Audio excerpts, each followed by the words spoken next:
آیا نہ ہوگا اس طرح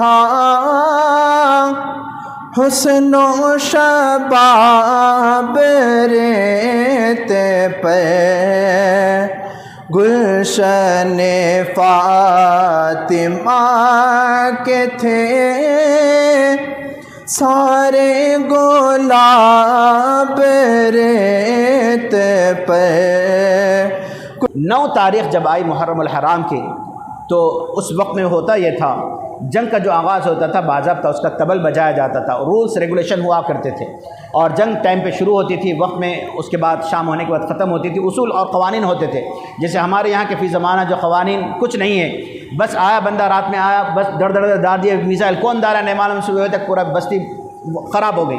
تو ایسی جنگیں نہیں ہوتی تھی، اصول قاعدہ قانون کی ہوتی تھی۔ تو 9 تاریخ کے دن جنگ کا طبل بجایا جانے لگا۔ امام حسین ٹیک لگا کر بیٹھے تھے، آنکھ لگی تھی، تو آپ کو مطلع کیا گیا کہ دشمنوں کی طرف سے جنگ کا طبل بجایا جا رہا ہے۔ تو آپ نے اپنی طرف سے قاصد کو بھیجا، پوچھنے لگا کہ کیوں جنگ کا طبل بجایا جا رہا ہے؟ تو آ کر بتایا کہ آپ یا تو یزید کی بیعت کر لیں یا جنگ کے لیے آمادہ ہو جائیں، بس اب 2 ہی آپشن ہیں۔ تو آپ نے کہا آج کی رات تم لاکھ سر پٹک لو، ہمارا سر ملنے والا نہیں ہے۔ کچھ ساعتیں ہیں، 7-8 پہر اور باقی ہیں جو عبادات کے ہیں، عبادت میں لگیں گے، کل ہم جنگ کا آغاز کریں گے۔ چنانچہ اتنا سمجھانے کے باوجود بھی بات چیت ہوئی، ختم ہو گئی۔ دوسرے دن باضابطہ صفیں آراستہ کی گئیں۔ امام حسین نے آخری لمحات میں اتمام حجت کے طور پر ان کے سامنے بات رکھی اور گئے بالراس ان کو سمجھایا اور بتایا کہ میں کون ہوں نہیں جانتے، کیا میرا نام نہیں جانتے، میرا نسب اور میرا حسب جو حضور کے ساتھ ہے کیا نہیں جانتے، کیا تم یہ بھی نہیں جانتے کہ میں حضرت فاطمہ کا شہزادہ ہوں، کیا میرے بارے میں حضور نے کچھ احادیث نہیں فرمائے؟ اس طرح قوم کو سمجھانے کی حتی المقدور کوشش کی اور اتمام حجت کرتے رہے۔ لیکن جب ان کا نسبہ جب بگڑ جاتا ہے، یعنی جب دنیا طلبی جب نگاہوں کے سامنے جب آ جاتی ہے اور جاہ و جلال جب دنیا کا جب آ جاتا ہے، تو ایسے لمحات میں کوئی چیز ان کی نگاہوں کے درمیان میں نہیں رہتی، وہ آگے بڑھے، بولے نہیں بس ایک ہی کام ہے، یا تو جنگ یا پھر بیعت۔ آپ نے فرمایا بیعت تو قطعی طور پر نہیں ہو سکتی، ہاتھ نہیں دیا جا سکتا یزید کے لیے، سر مانگ لو مل جائے گا۔ چنانچہ جنگ کا آغاز ہوا۔ حضرت عبداللہ کلبی رضی اللہ عنہ جو ایک صحابی رسول ہے، جو قریب میں بکریاں چرا رہے تھے، وہ فرماتے ہیں میں بھی قریب میں تھا، جب حالات بدلنا شروع ہوئے، والدہ ساتھ میں تھی، والدہ سے کہا ماں اجازت دے، دودھ کا حق ادا کر دو۔ بولے بیٹا اجازت ہے۔ جو بکریاں تھیں راہ میں خدا میں تقسیم کر دیے، سیدھا میدان کربلا میں آئے، امام حسین پر وارے نہارے گئے، قربان ہوئے، اور خود ایک نہیں وہ پہلے گئے 70 کو مار کر آئے۔ آ کر عرض کیا کچھ پانی اگر مل جاتا تو تازہ دم ہو جاتا، کچھ اور مل جاتا۔ تو ماں نے کہا تسلی دیتے ہیں کہ بیٹا جام کوثر نصیب ہوگا، اور بہشت کے تمہارے یہاں بڑے مشروبات اور بہترین قسم کے تمہارے لیے انتظار میں ہے، سیراب ہونا۔ واپس گئے اور 50 کو مارے، واپس آئے، تاب نہ ہو رہی تھی۔ اس کے بعد جب آگے بڑھے تو دشمنوں نے ایک ساتھ حملہ کیا، انہیں سب سے پہلے شہید کیا۔ لیکن اس سے پہلے حر جنہوں نے ان کو روکے رکھا تھا، جب حالات جب مکمل طور پر ختم ہو گئے، اب جنگ کے علاوہ کچھ باقی نہیں تھا، صفیں آراستہ ہونے لگی، تو حر اپنی قوم سے جو ابن سعد جو سپہ سالار بن کر آ گیا تھا اس کو پوچھا، حالانکہ وہ جلیل القدر صحابی کا بیٹا ہے، لیکن جب مقدرات جب بدل جاتے ہیں، حرص اور دنیا طلبی جب نگاہوں میں جب آ جاتی ہے، تو اس کے سامنے حکومت بادشاہتی سب کچھ ہو جایا کرتا ہے۔ تو باوجود اس کے حر نے کہا کہ دیکھو کیا واقعتاً جنگ کرو گے؟ بولے یقیناً جنگ کریں گے اگر نہیں ہوا تو۔ بولے میری غلطی ہوئی تھی کہ میں نے روک کے رکھا تھا، اگر میں نہیں روکتا تو یہ تمہیں ہاتھ بھی نہیں لگتے تھے، میں اگر چاہتا تو چھوڑ دے سکتا تھا۔ میں یہ سمجھا کہ بات چیت کے ذریعے مسئلہ حل ہو جائے گا، لیکن ہونے والا نہیں دکھ رہا۔ اپنے گھوڑے کو ایڑ لگایا اور اپنی فوج کو چھوڑ کر امام حسین کے پاس آ کر مل گئے حر، اور آ کر عرض کیا حضرت معذرت خواہ ہوں، معافی ممکن ہے کیا میرے لیے؟ کیونکہ میں معافی کا لائق بھی نہیں ہوں، کیونکہ میں ہی وہ انسان تھا جس نے آپ کو یہاں روکنے کی زحمت کی تھی۔ اگر میں نہیں روکتا تو آپ یہاں نہیں رکتے تھے، کہیں اور ہوتے تھے، معلوم نہیں آگے کے کیا حالات ہوتے، لیکن میری وجہ سے آپ کو یہاں رکنا پڑا، اگر میری معافی اگر ہو تو بہتر ہے۔ تو آپ نے فرمایا کہ تم دنیا میں بھی حر ہو، حر مطلب آزاد کو کہتے ہیں، یہاں بھی تمہارے لیے آزادی ہے، وہاں کے لیے بھی ہم نے تم کو آزاد کر دیا ہے، یعنی معافی ہے تمہارے لیے۔ تو ادھر سے وہ پلٹ گیا۔ وہ حالات یہ ہوئی کہ وہ اپنی فوج چھوڑ کر ادھر جا کر امام حسین کے ساتھ جا ملا۔ تو جن کی سعادت مندی ہوتی ہے اللہ تعالیٰ ان کے مقدرات کو میدان جنگ میں بھی راستے کھول دیتا ہے، وہ ان مقام پر بھی رہ کر اپنے آپ کو سنوار لیتے ہیں، اپنے عاقبت کو سدھار لیتے ہیں، سنوار لیتے ہیں۔ اور جن کی عاقبت بدل جائے وہ اچھے گھروں میں رہ کر بھی صحیح انداز کے ساتھ نہیں اپنی حالات کو نہیں سدھار سکتے، نہیں سنبھل سکتے۔ تو الغرض یہ کہ جب جنگ کا آغاز ہوا ایک ایک کر کے آگے بڑھتے چلے گئے، اور ادھر امام حسین رضی اللہ عنہ کے اہل بیت اطہار کی باری آئی، وہ بھی ایک ایک کر کے آگے بڑھتے رہے۔ اس کے بعد حضرت علی اکبر کی باری آئی، قاسم کی باری آئی، یہ حضور علیہ الصلوۃ والسلام کے گھرانے کے اہل بیت اطہار کے افراد ہیں۔ تو ایسے لمحات میں یہ جو حضور علیہ الصلوۃ والسلام کے گھرانے میں جو تھے وہ ان کی یہ حالت تھی کہ وہ ہم شبیہ مصطفیٰ ہوا کرتے تھے۔ جب صحابہ کو حضور کے وصال کے بعد جب کبھی حضور کے دیدار کا اشتیاق ہوتا، حضور کے چہرے انور کو تکنے کی جب باری آتی، تو ایسے لمحات میں وہ آ کر حضرت قاسم اور حضرت علی اکبر، امام حسن، امام حسین، ان کے چہروں کو تکا کرتے تھے، دیکھا کرتے تھے۔ کیوں؟ حضور علیہ الصلوۃ والسلام کا عکس ان کے اندر نظر آتا تھا، ان کی شبیہ ان کی طرح مماثلت میں ہوا کرتی تھی۔ تو ہم شبیہ مصطفیٰ ہوا کرتے تھے، تو صحابہ ان سے مکمل طور پر ایسے محسوس ہوا کرتے تھے جیسے ہم رسول اللہ کا دیدار کر رہے ہیں۔ تو جب علی اکبر جب رن میں آئے، میدان جنگ میں آئے، تو چہرے پر آپ کے نقاب تھا۔ بدبخت نے آگے بڑھ کر کسی سے کہلوایا کہ ہم یہ چاہتے ہیں کہ حضور کے دیدار سے مشرف جیسے ہوا کرتے تھے اسی طرح ہم ان کے شبیہ کو دیکھنا چاہتے ہیں، چہرے سے اپنا نقاب ہٹائیں۔ تو حضور علیہ الصلوۃ والسلام کے نواسوں نے اپنے چہرے سے نقاب ہٹایا، یعنی مکمل طور پر میدان کا نقشہ بدل رہا تھا۔ بولے جب لڑنا ہی نہیں تھا، آہب فغاں اگر کرنا تھا تو یہاں تک آئے کیوں؟ اتنے دن سے بھوکے پیاسے رکھے کیوں؟ ایک ساتھ سب مل کر حملہ کرو۔ بات آگے بڑھتے چلی گئی۔ جنگ کا جب آغاز ہوا تو ایک ایک کر کے شہید ہوئے۔ حضرت علی اکبر بھی ہوئے، علی اصغر کی شہادت بھی ہوئی، حضرت قاسم بھی ہوئے، اور آپ کے عون محمد بھی ہوئے۔ اس طرح ایک آدھ نہیں، آپ کے اہل بیت اطہار کے ایک ایک کر کے کئی شہداء وہاں پر شہید ہوئے۔ آپ کے جب 18 سالہ علی اکبر کی جب شہادت ہوئی تو پہلی مرتبہ تو گئے میدان میں، کئیوں کو آپ نے واصل جہنم کیا، واپس آئے، آ کر کہا کہ بابا پانی اگر مل جاتا تو کچھ تازہ دم ہو جاتے۔ تو آپ نے اپنی ہاتھ میں ایک حضور علیہ الصلوۃ والسلام کی انگوٹھی تھی، اسے چسایا تو کچھ دم آیا، تو پھر گئے، پھر لڑ کے واپس آئے، بولے بابا پیاس شدت کی لگ رہی ہے۔ تو امام حسین نے اپنی زبان مبارک کو ان کے منہ میں رکھا اور وہ اس سے تازہ دم ہوئے۔ اور حضور علیہ الصلوۃ والسلام جب یہ چھوٹے سے جب بچے تھے امام حسین، تو اپنی زبان مبارک ان کے لعاب دہن کے ساتھ، اپنے لعاب دہن کے ساتھ ان کے منہ میں دیا کرتے تھے، اور اس سے وہ اسے چوس کر اپنی پیاس بجھایا کرتے تھے۔ اس کی تر و تازگی کا یہ حالت تھی کہ کئی دن کا فاقہ ہے اور پیاس ہے، لیکن زبان پر نہ شکوہ ہے نہ شکایت ہے۔ وہ خود بھی سیراب ہے اور اپنی اولاد کو بھی سیراب کر رہے ہیں۔ اور پھر تازہ دم ہوئے اور پھر آگے بڑھے۔ دشمنوں نے دیکھا کہ ایک ساتھ ہونے والا نہیں ہے، ایک ایک کر کے جائیں تو کئی جائیں گے، تو لہذا 2000 کا لشکر جرار ایک ساتھ ٹوٹ پڑا اور چار طرف سے آپ کے اوپر حملہ ہوا، اور آپ گھوڑے سے نیچے آئے اور بابا کو آواز دی۔ امام حسین آگے بڑھے اور ان کو اٹھا کر لے کر آیا۔ بتایا جاتا ہے، مورخین نے لکھا کہ تقریباً امام حسین کی اس وقت میں عمر مبارک 55 سال کی تھی جب واقعہ کربلا رونما ہو رہا تھا، لگ بھگ 55 سال کی تھی۔ اس وقت تک آپ کے ریش مبارک میں، داڑھی میں ایک بال بھی سفید نہیں تھا۔ یہ جوانی کا آپ کا عالم تھا، لیکن جو صدمہ ہوتا ہے انسان کو، اس کا اثر کیسے ہوتا ہے غور کریں۔ جب وہ گھوڑے سے زین سے نیچے آئے، اپنے لخت جگر کو اٹھایا امام حسین نے، 18 سالہ جو آپ کی جو جوانی تھی، اپنے لخت جگر کو جو پال پوس کو جو بڑا کیا تھا، اس کو اپنے کلیجے سے چمٹا کر خیمے کی طرف جو لے کر آئے، میدان کارزار سے خیمے تک لانے کا جو وقت تھا، اتنے درمیان میں جو صدمہ تھا، بتایا جاتا ہے کہ آپ کے داڑھی کے بال سفید اور ہو گئے، یعنی جو اب تک جو سیاہ تھے، کبھی ایک بال اس کے اندر کالا، یعنی کالے ہی کالے تھے، کوئی سفید نہیں تھا، اس کی رنگت بدلنا شروع ہو گئی۔ جو صدمہ تھا وہ اس طرح کا ہوا۔ اس کے بعد آپ جب آئے تو وہ بھی شہید ہو گئے۔ ایک ایک کر کے جب آگے بڑھنے شروع ہوئے تو آخر کار بچا رن میں کوئی نہیں تھا۔ امام حسین اکیلے تنے تنہا ہیں۔ امام زین العابدین علی اوسط جو آگے بڑھ رہے ہیں، بیمار ہیں، فریش ہیں، اٹھ نہیں سکتے، وہ کہہ رہے ہیں کہ بابا مجھے اجازت دے، میں جاؤں۔ بولے تم کو اٹھنے کی صلاحیت نہیں ہے، تم ٹھہر نہیں پا رہے ہو، تم جنگ میں کیسے جاؤ گے؟ لہذا بہتر ہے کہ تم ان خواتین کے ساتھ مستورات کے ساتھ رہو۔ تو انہیں نصیحت کی اور کہا صبر کرنا، صبر کا دامن تھامے رکھنا، آہ فغاں نہیں کرنا، اپنے کالوں پر نہیں ماننا، اپنے گریبانوں کو چاک نہیں کرنا۔ جو فی زمانہ جو اس طرح کا ماتم کیا جاتا ہے یا لہو لعب جو کام کیے جاتے ہیں ان تمام سے منع کیا، اور فرمایا کہ صبر کرنا، جس طرح حضور نے انہیں تلقین کی تھی، صبر کا دامن ہاتھ سے چھٹنا نہیں، اسی پر وہ عمل کیے اور کرتے رہے۔ اور آخر لمحات میں بھی اپنی خواتین مستورات کو یہی حکم دیا کہ اس طرح اس پر عمل کرتے رہنا۔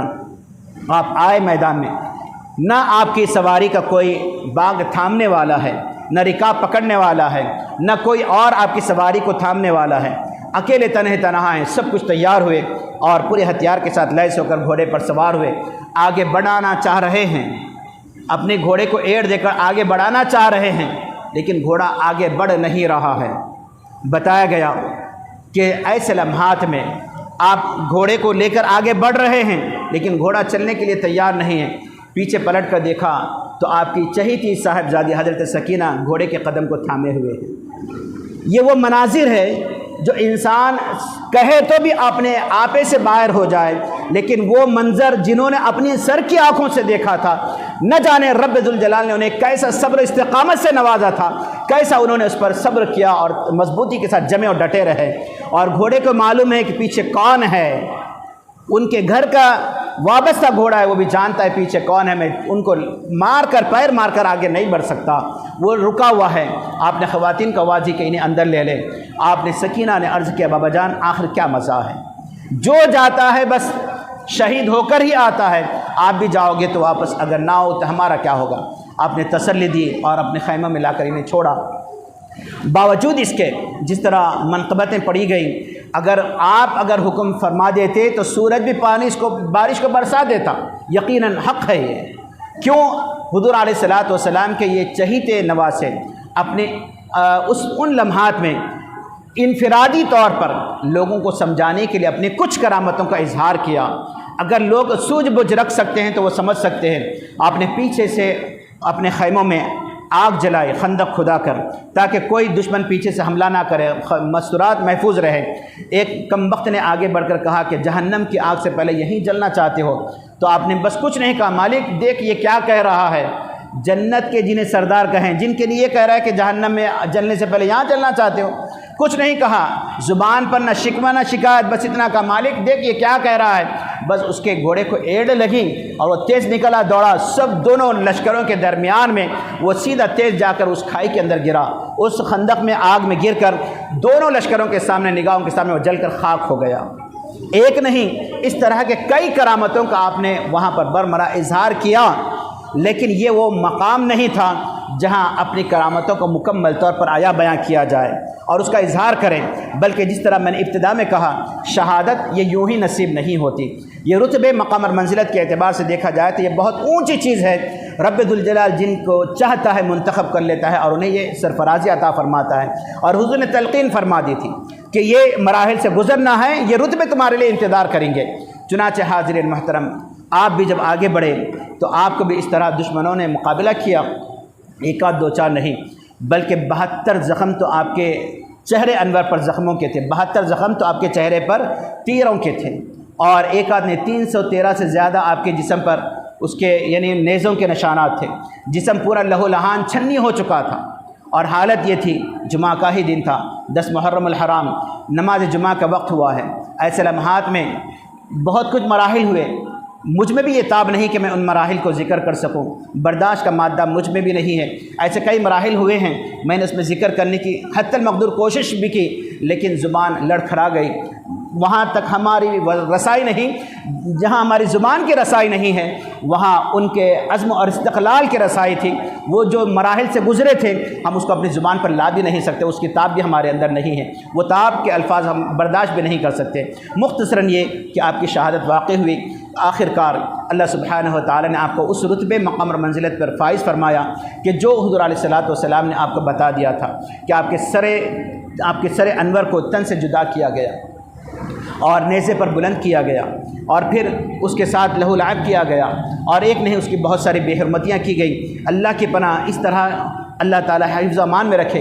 لیکن بہت کچھ ہونے کے باوجود بھی اللہ تعالیٰ نے آپ کے رتبے، مقام اور منزلت کو کیسے اجاگر کیا؟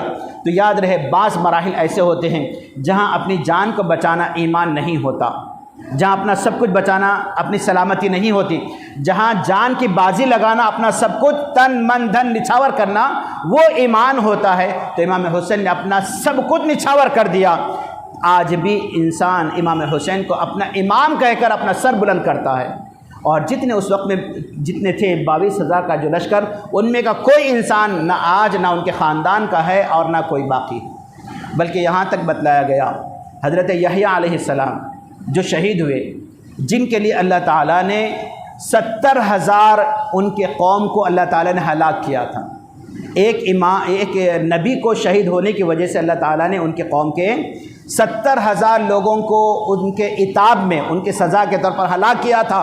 حضور فرماتے ہیں کہ اے میرے حسین، اللہ تعالیٰ نے تیری تعداد کا دگنا کر دیا ہے، یعنی وہاں 70 مرے تھے، یہاں 70 کہہ کر حضور نے 2 مرتبہ ذکر کیا، یعنی ایک حسین پر 70 یعنی 1,40,000 بھی اگر ہو جائے تو وہ ایک حسین کا مقابلہ نہیں کر سکتے۔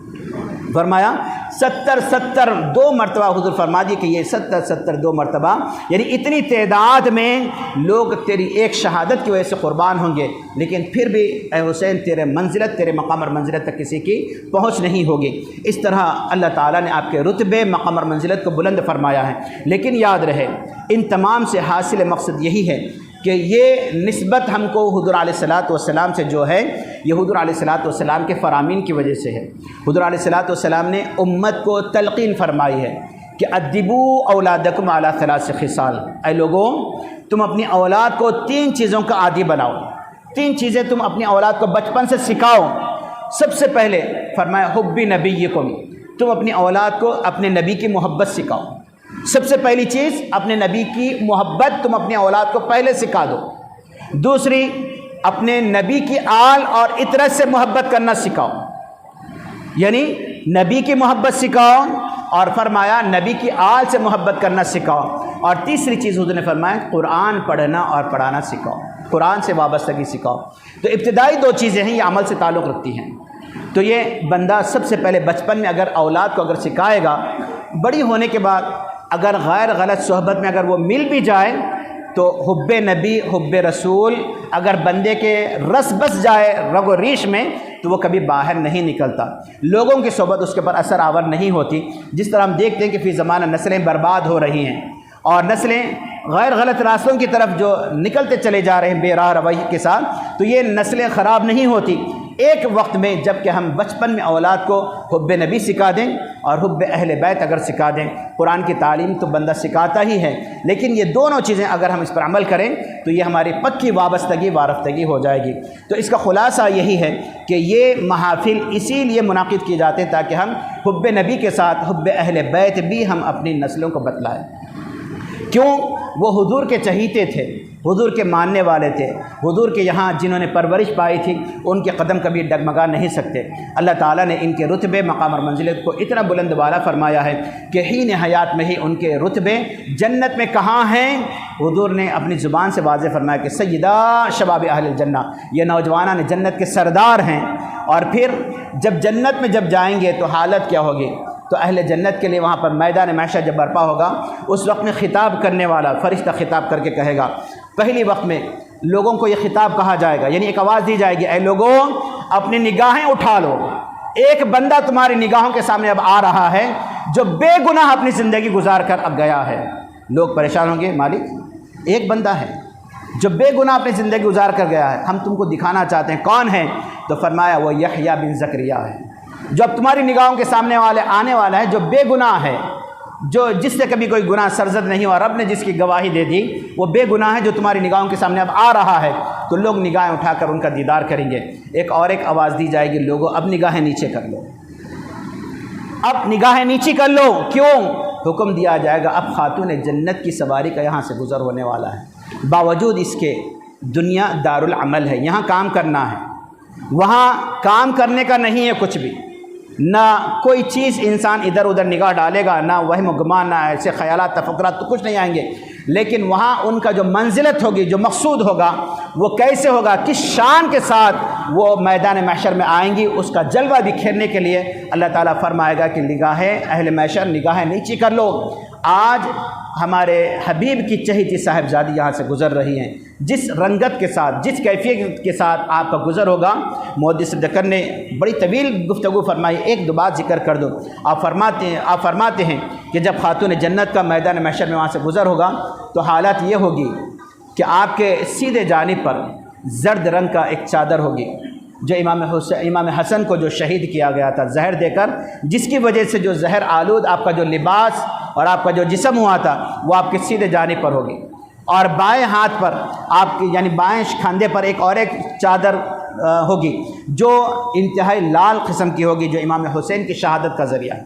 اور ہاتھ میں امام علی رضی اللہ عنہ کی شہادت میں جو واقع جو امامہ جو خون آلود ہوا ہے، وہ خون آلود امامہ ہاتھ میں لیے ہوئے رب کے جناب میں حاضر ہوگی. اور حالت یہ ہوگی کہ لوگ وہاں انہیں دیکھنے کی تاب نہیں آئیں. یعنی ایک لخت جگر کا بازو ایک ہاتھ میں ہے، دوسرے بازو پر دوسرا لخت جگر جو شہید ہوا وہ ہے، اور سر کا تاج مولا علی شیر خدا کا تاج جو آپ کے ہاتھ میں ہوگا. رب کے جناب میں جا کر عرض کریں گے، گڑ گڑائیں گے، مالک بخشش اور مجدہ مانگتے ہیں. کس کا؟ اس امت کی مغفرت اور بخشش کا. رب ذوالجلال حضور علیہ الصلوۃ والسلام کی اس شہیدی صاحبزادی اور حضور علیہ الصلوۃ والسلام کی شفاعت کی وجہ سے وہاں پر حساب کتاب کا جو بھی مرحلہ ہوگا تو ان کی وہاں پر بزم چلے گی، اور ان کی باتوں کو اللہ تعالیٰ سنتا ہے، اور ان کی وجہ سے ہمارے حق میں اچھائی کے فیصلے کی ہم توقع کرتے ہیں. یہ نسبت اگر بندہ یہاں جوڑ کر رکھے تو یاد رکھیے کہ یہ نسبت وہاں پر بھی بندے کو کام میں آئے گی. اگر یہاں ہم نے اگر رشتہ ناتا توڑ دیا اور زبانیں دراز کر کے نعوذ باللہ من ذالک اگر یہ کہہ دیں کہ یہ دنیا طلبی تھی، تو کل کیا منہ دکھاؤ گے؟ کس کے سامنے شفاعت کے لیے جھولی پھیلاؤ گے؟ بندے کے لیے کوئی مفر نہیں ہوگی، کوئی بھاگنے کی جگہ نہیں ہوگی. ان کے در کو چھوڑ کر جہاں بندوں کی اس امت کی آزادی اور شفاعت کے پروانے جہاں سے نصیب ہوتے ہیں، اس کو چھوڑ کر بندہ کہیں اور نہیں جا سکتا. تو بہتر یہ ہے کہ ہم اپنی اولاد کو ان سی محبت سے جوڑ کے رکھیں اور ان سے وابستگی کو اپنے آپ کو جوڑ کے رکھیں، اور اس کے ذریعے سے ہماری دین دنیا آخرت سنور سکتی ہے. دعا ہے کہ اللہ تعالیٰ ان کے رتبے مقام اور منزلت کو بلند و بالا فرمائیں، اور ہمیں پکی وابستگی وارفتگی نصیب فرمائے، اور ان سے ہمارے تعلقات کو استوار فرمائے، اور ہماری رہتے دنیا تک مولا ان کے اعمال کی طرح عمل کرنے کی توفیق عطا فرما. پروردگارہ خاص کر حب رسول اور عشق رسول سے مولا ہمارے سینوں کو آراستہ مزین فرما دے. عشق رسول کے لازوال نعمتوں سے مولا ہمیں بہرور فرما، اور محبت اہل بیت سے مولا ہمارے سینوں کو سرشار فرما، اور اطرت رسول کی محبتوں سے مولا ہمارے سینوں کو سرشار فرما.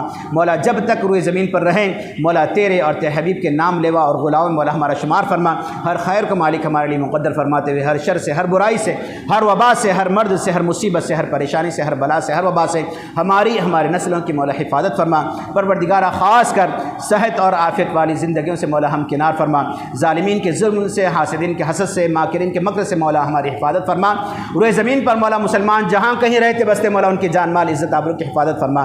مولا ہمارے مساجد کی حفاظت فرما. مولا مسلمان روئے زمین پر جہاں کہیں ہو مولا خاص کر ہمارے ملک ہند کے اندر مولا مسلمان جس حالت میں ہیں مولا، جس قسم پرسی کی حالت میں ہیں مولا ان کی حفاظت فرما، ان کی مال کی حفاظت فرما، ان کی جان کی حفاظت فرما. مولا ان کی سیانتوں کا انتظام فرما، ان کے کاروبار میں حفاظت فرما، کاروبار میں ترقی عطا فرما. پروردگار خاص کر مسلمانوں کی جان مال عزت آبرو کی حفاظت فرما. مولا جس انداز کے ساتھ ظالم آگے بڑھ رہے ہیں مولا کیفر کردار تک مولا انہیں پہنچا دے. مولا تو منتقم حقیقی ہے. مولا جس انداز کے ساتھ ہر طرف سے ہم پر حملے ہو رہے ہیں پروردگارہ ہمارا خیر کا معاملہ فرما، خیر خوبی کا مولا ہمارے ساتھ معاملہ فرما. مولا ہر خیر کو ہمارے مقدر فرما. مولا ہر قسم کے فسادوں سے، ہر قسم کے آفات اور بریات، زمینی آفتوں سے، لوگوں کے آفتوں سے، لوگوں کے مصیبتوں سے مولا جو ٹارچرز جو کیے جاتے ہیں مولا جو پریشانیاں جو دی جاتی ہیں مولا ان تمام سے مولا ہماری حفاظت فرما. مولا خیر کو ہمارے مقدر فرما. پروردگار دین کا بول بالا فرما دے. مولا عالم اسلام کا بول بالا فرما دے. مولا عالم میں مکمل طور پر اسلام کا بول بالا فرما. مولا رہتے دنیا تک اسلام کو باقی اور جاری فرما دے۔ تیرے محبوبوں کے صدقے میں مولا آج کی اس نشست کو قبول فرما۔ مولا جو نوجوانوں نے اس کام کے لیے آگے بڑھ کر دام درہم سخن جس اعتبار سے مولا اس میں امداد کی ہے، مولا ان کی کمائیوں میں برکت عطا فرما، ان کی زندگی میں برکت عطا فرما۔ مولا خاص کر جس کو یعنی جنہوں نے ان کی رہنمائی فرمائی ہے، مسجد احدہ کے امام صاحب، مولا ان کو صحت اور عافیت والی بہترین زندگی نصیب فرما۔ مولا عفت اور عصمت کے ساتھ ہمارے بچوں کو رہنے کی توفیق عطا فرما۔ پروردگار ہر خیر کو ہمارے لیے مقدر فرما، امن اور سکون اور مکمل طور پر اطمینان مولا ہمیں نصیب فرما دے۔ وصلی اللہ تعالی وسلم علی خیر خلقی سیدنا محمد وعلی آلہ وصحبہ وبارک وسلم اجمعین والحمد للہ رب العالمین۔